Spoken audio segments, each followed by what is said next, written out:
Bom, primeiro eu gostaria de agradecer mais uma vez, é uma honra estar aqui com vocês, novamente, mais um congresso da Bradt nessa acolhedora Belo Horizonte, é sempre um prazer estar aqui com vocês e agradeço o convite na pessoa do nosso presidente querido, Walter Lobato.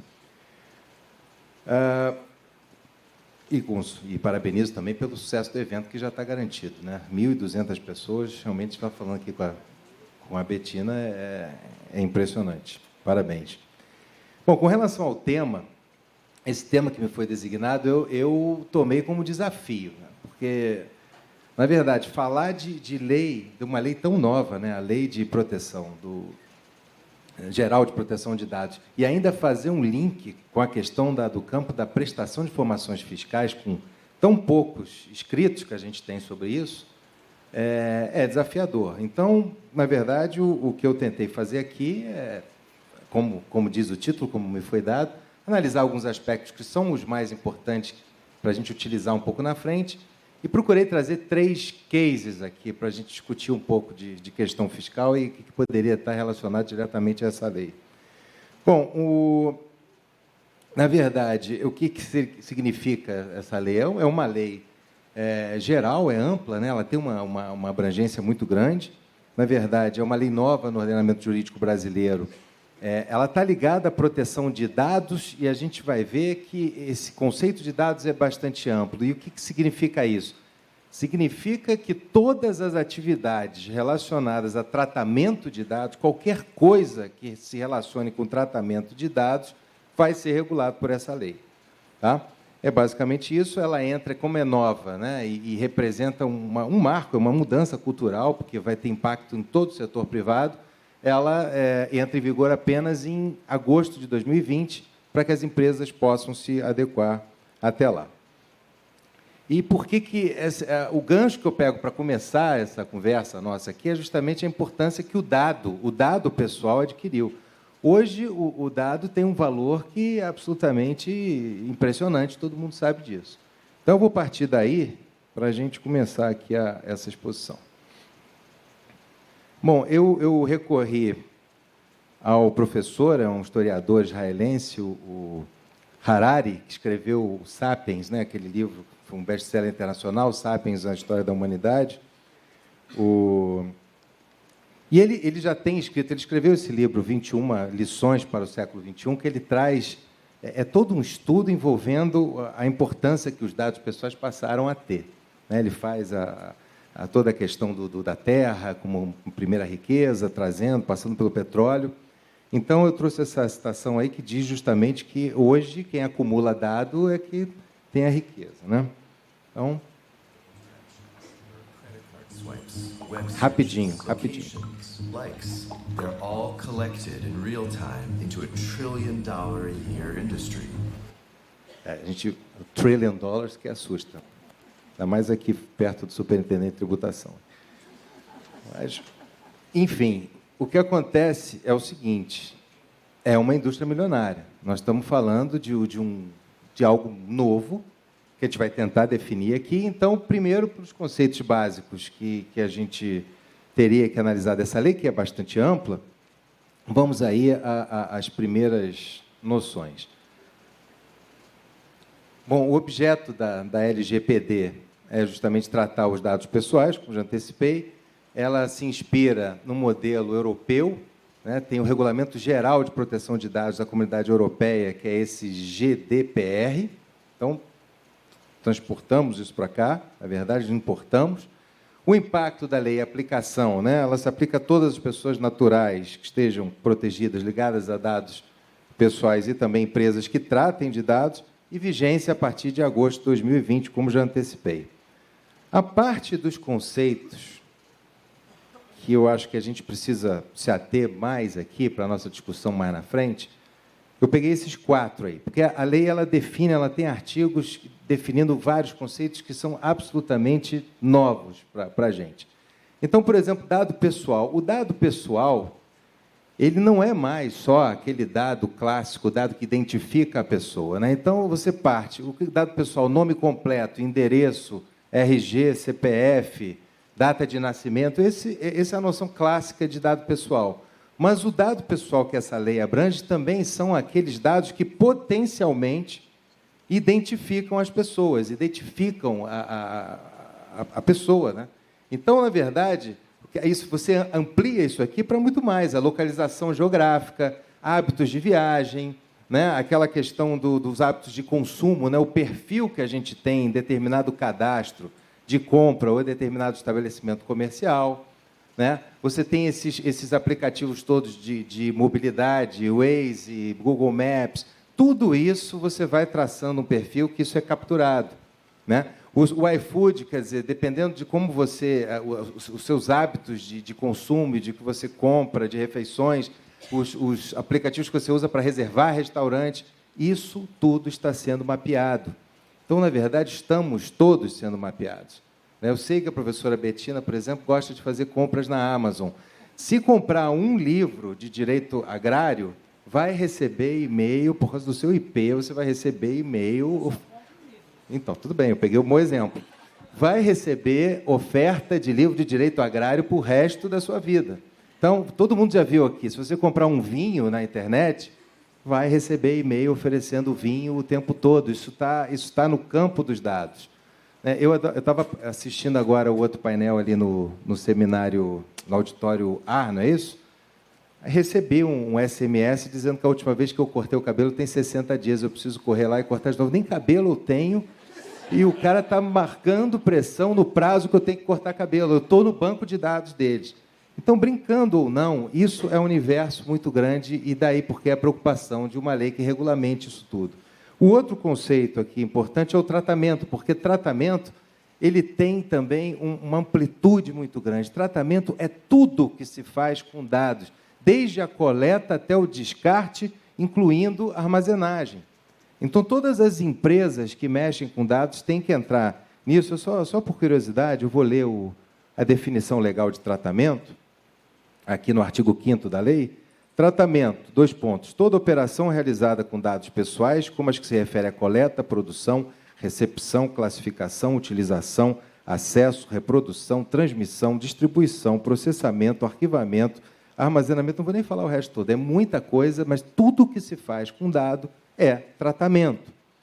O outro conceito, controlador, a gente pode resumir aqui como a quem compete as decisões, ou seja, bom, primeiro eu explico isso aqui, essa seria a empresa, né? Empresa que controla os dados, e o operador, que aparece ali com o 4º elemento, seria aquele que efetivamente opera os dados. Eu colocaria como exemplo controlador a própria Secretaria da Receita Federal, né, que forma o banco de dados quando a gente envia as declarações de imposto de renda, e o operador vai ser o agente da Receita que vai verificar os dados para verificar se tem algum lançamento tributário suplementar para fazer. Então, esses são os 4 mais importantes. Vou tentar correr aqui, porque tem muita coisa para falar dessa lei. Bom, a quem se aplica? Né? Tudo no Brasil. Bens e serviços no Brasil, pessoas no Brasil, dados coletados no Brasil. Basicamente isso. A outra parte aqui, dessa primeira parte da apresentação, fala de princípios, bases legais e direitos e deveres, e eu vou parar por aí. Mas essa parte é muito interessante, porque a lei é muito completa, por exemplo, quando ela trata dos princípios norteadores da proteção de dados. É um artigo 6º, que trata de 10 princípios, estão todos muito bem discriminados, e já começa no caput dizendo que as atividades de tratamento, todas elas deverão observar a boa-fé e os princípios que estão relacionados no artigo 6º. Então, só para não ter que falar de todos, porque realmente não é o nosso caso aqui, mas eu queria me ater ao princípio da finalidade, tá? Porque se alguém tem um dado pessoal e uma empresa tem a obrigação de proteger aquilo, na verdade, existe uma finalidade por trás. Não pode usar aquele dado para finalidade diversa do que aquela a que o usuário, o titular, gostaria que fosse com relação àquele dado. Então, por exemplo, aqui o artigo 6º, quando fala em finalidade, as atividades de tratamento de dados pessoais deverão observar a boa-fé e os seguintes princípios. Inciso 1º, finalidade, realização do tratamento para propósitos legítimos, específicos, explícitos e informados ao titular, sem possibilidade de tratamento posterior de forma incompatível com essas finalidades.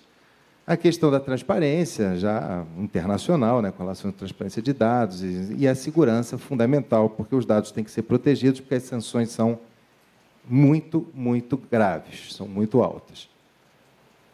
E a parte das bases legais. Então, você tem princípios fundamentais da lei e você tem as bases legais, ou seja, quando a própria lei vai determinar quando a empresa pode tratar dados e quando ela não pode tratar dados. E aí também é muito interessante, eu destaco ali o consentimento. O consentimento, para mim, é o mais importante deles aí. Colocaria desses todos aí, consentimento, legítimo interesse e exercício regular de direitos. Exemplificando aqui, a nossa vida está muito assim, né? Então, o consentimento do titular, na verdade, é nesse sentido. Também tem aqui no 8º, parágrafo 4º, rapidamente.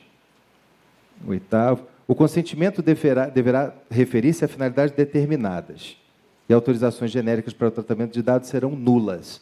Então, por exemplo, uma empresa está recrutando currículos para fazer seleção de pessoal, está querendo contratar alguém para determinado cargo, recebe mais ou menos 200 currículos, vai formar um banco de dados com aqueles currículos e a finalidade e o consentimento daqueles que enviaram é para esse banco de dados. Então, manter esse banco de dados para essa finalidade, ok.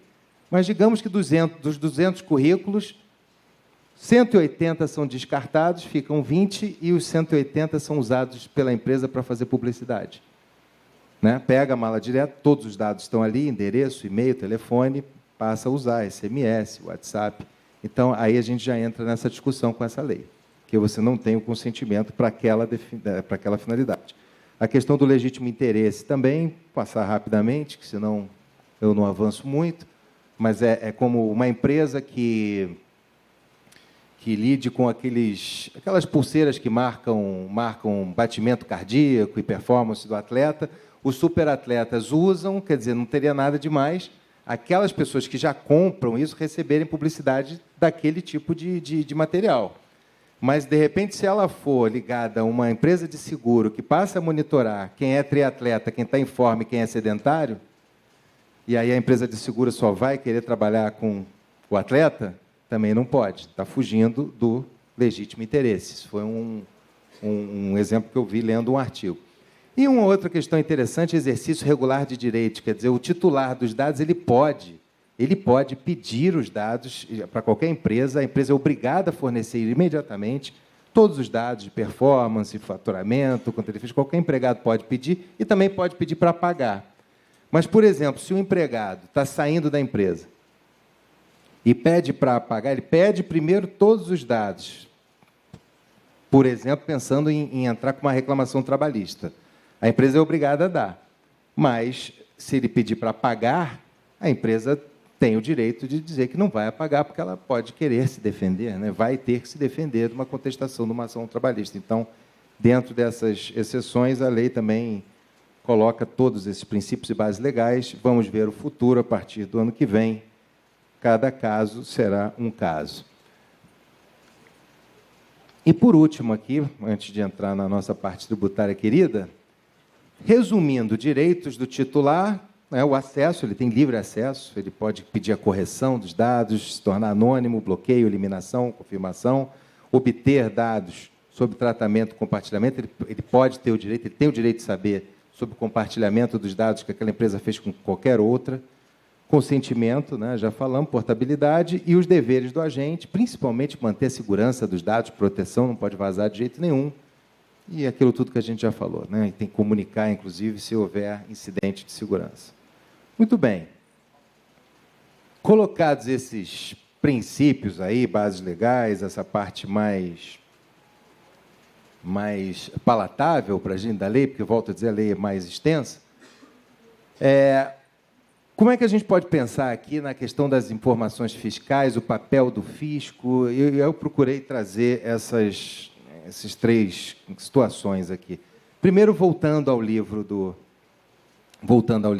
Harari,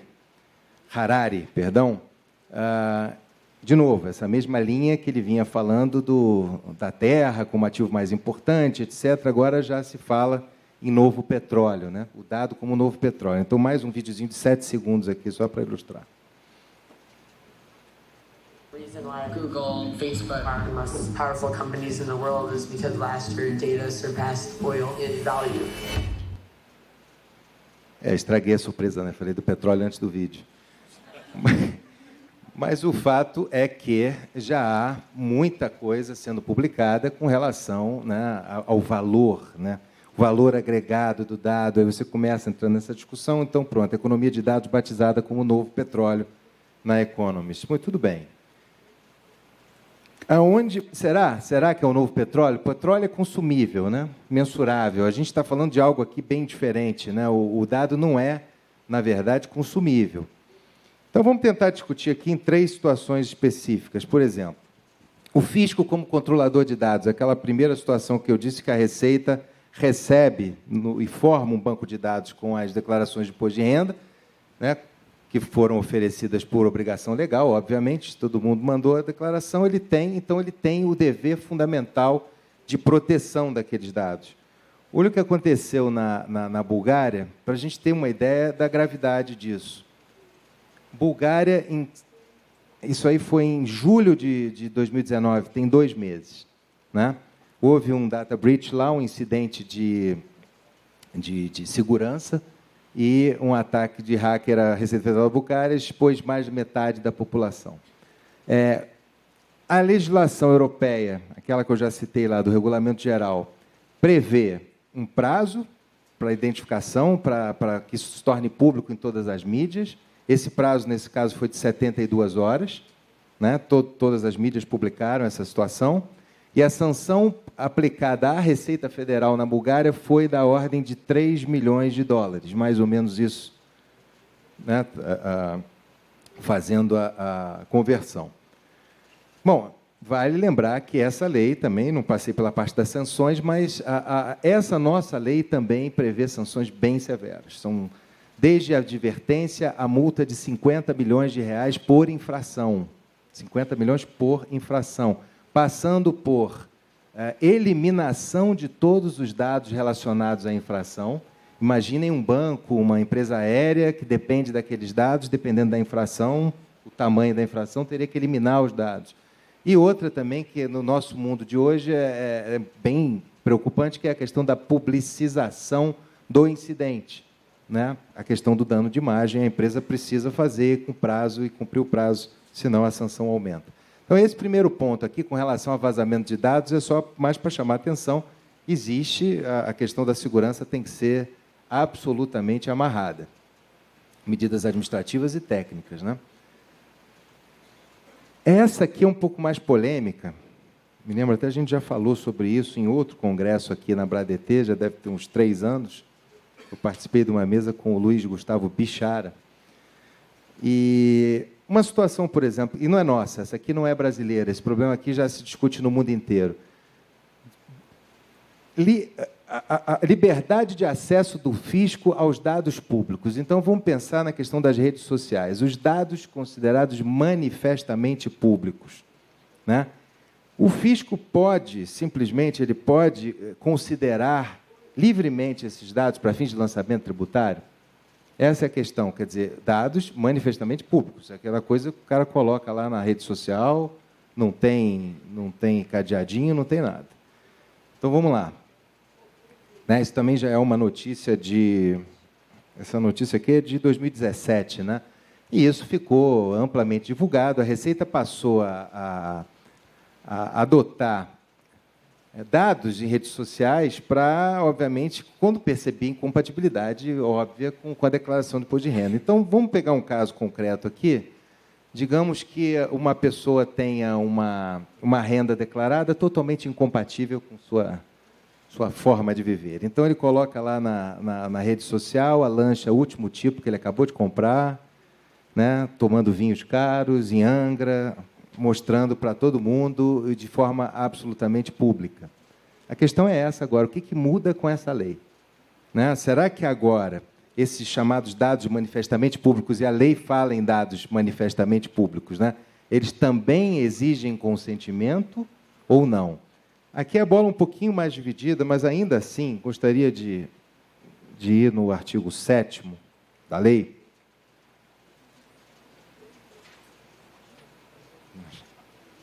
Obrigado. O artigo 7º fala aqui do tratamento, né? Parágrafo 3º. O tratamento de dados pessoais cujo acesso é público deve considerar a finalidade, a boa-fé, o interesse público que justificaram a sua disponibilização. Parágrafo 4º. É dispensada a exigência do consentimento previsto no caput deste artigo para os dados tornados manifestamente públicos, desde que resguardados os direitos do titular e os princípios previstos nesta lei. Então, aqui, a forma de interpretar isso, a meu ver, é o seguinte: será então que já está liberado porque está dispensado o consentimento? Ou tem a parte dos princípios, porque fez a remissão e o próprio parágrafo terceiro fala da finalidade, né? Será que a finalidade dele, ao colocar esses dados na rede social, era: eu quero ser tributado? Eu quero ser tributado? Eu estou expondo o fisco, eu não botei lá, mas eu estou botando aqui, ó, Não, né? Evidentemente, o que ele está querendo é tirar onda, ele tá querendo mostrar a lancha nova, ou até a lancha não é dele, a lancha pode ser de outro, pode ser de um amigo.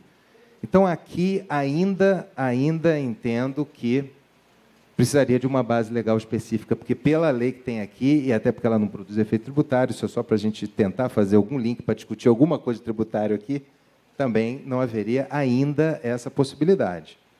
Certo? E a terceira. Essa aqui já preocupa um pouco mais. Requisição de dados pessoais sigilosos às empresas pelo fisco.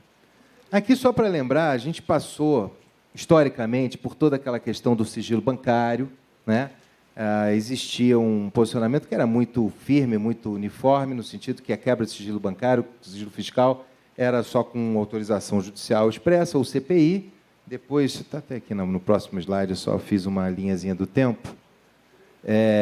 Depois da Lei Complementar 105 de 2000, na verdade, os bancos passaram a ser obrigados a entregar, né, fornecer dados bancários independentemente de autorização judicial, e o Supremo julgou pela constitucionalidade dessa lei em 2016. Né? Então, existe uma base legal, existe um ordenamento específico com relação a essa questão. Depois, a mudança, eu estava vendo isso no outro painel agora, exatamente. Hoje a gente vive um mundo de transparência total, de troca de informações, nós estamos na era do BEPS, nós estamos vivendo realmente a questão, está muito mais ampla a questão do próprio combate à elisão, à evasão, planejamentos agressivos e tal. Então, é mais difícil até a gente voltar àquela história da autorização específica. Mas aqui o caso que eu queria trazer o que preocupa é isso aqui, né? Porque você tem empresas... Gente, olha só, a título meramente ilustrativo, eu não conheço nenhuma dessas quatro, tá? É só para deixar claro que tem uma que mexe com imóveis, né? A outra com, né, televisão, a outra aplicativo de carros e uma com música.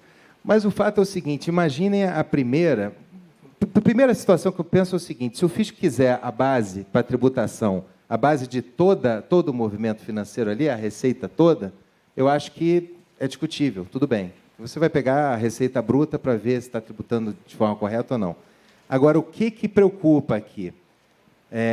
Essa primeira empresa, por exemplo, ela seria obrigada a fornecer dados dos proprietários dos imóveis na pessoa física? Para que o fisco possa chegar a esses dados para verificar se há lançamento tributário a fazer ou não? Na minha opinião, não. De jeito nenhum, porque não há base específica para isso, não há brecha nenhuma na lei. Estou indo para a conclusão. É o último case aqui. Então, na verdade, não haveria base legal ainda para isso. E essa base teria que ainda ser elaborada, até porque, pelos princípios e pela base legal que a gente já falou há pouco, a finalidade, a base legal, teria que prevalecer, né? Bom, medidas de adaptação eu vou passar, na verdade, é um cronograma até agosto de 2020, as empresas todas têm que se adaptar, tem uma série de passos aqui que a lei determina, e aí eu finalizaria com essa outra frase do mesmo livro do Harari, né? que é isso, é a conclusão dele, são vários trechos do livro, mas peguei outro no sentido de que os dados vão suplantar tanto a terra quanto a maquinaria, como o ativo mais importante do mundo, e o grande esforço vai ser controlar esse fluxo de dados. O que me leva ao último slide, né? Que é só para deixar para reflexão, para o seguinte: seria possível tributar dados, então? Será que a gente vai chegar nesse ponto? Já há escritos com relação a isso, lá fora também já começam a aparecer os artigos, eu trouxe alguns exemplos ali, se é possível quantificar o fluxo de dados, né? Então, não é novidade, também ninguém pode dizer que eu estou inventando moda aqui para levantar a bola para o fisco, mas a verdade é que, pelo que a gente tem hoje, se a gente pensar, porque não é um valor consumível e nem mensurável, a princípio, né? Então, mas algum valor agregado ele tem, evidentemente. O nosso perfil vale ouro, né?